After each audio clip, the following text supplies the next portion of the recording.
Now, you know, food will spoil if you just leave it out in the open. So I did the only thing there was to do. I had dinner again. Think of it as a second helping. I was getting awfully full, but my cold was feeling a little better, and I still didn't have that cup of sugar for my dear old granny's birthday cake. So I went to the next house. This guy was the first and second little pig's brother. He must have been the brains of the family. He built his house of bricks. Look at his belly. I knocked on the brick house. No answer. I called, Mr. Pig, are you in? And do you know what that rude little porker answered? Get out of here, wolf, and don't bother me again. Talk about impolite. He probably had a whole sack full of sugar and wouldn't give me one little cup for my dear, sweet old granny's birthday cake. What a pig.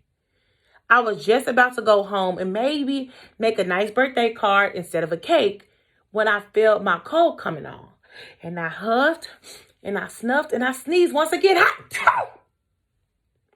Then the third little pig yelled, and your granny can sit on a pin.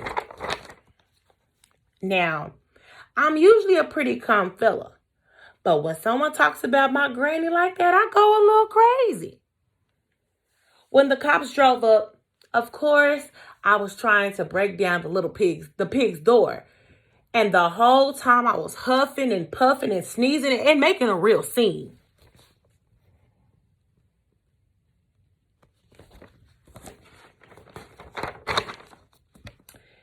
The rest, as they say, is history. The news reporter found out about the 2 pigs I had for dinner. They figured out a sick guy going to borrow a cup of sugar didn't sound very exciting.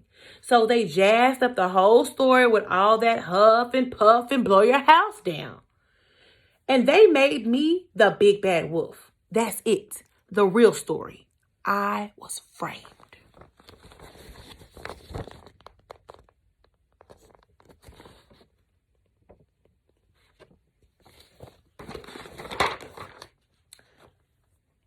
But maybe you can loan me a cup of sugar. From the jail cell. Talking to a what? Another pig. He doesn't look very happy, does he? The end. I hope you guys have a great night. And maybe you can read your own self a story. Record it. Send it to me for your classmates. So we can just start reading each other bedtime stories. All right. See y'all tomorrow. Bye.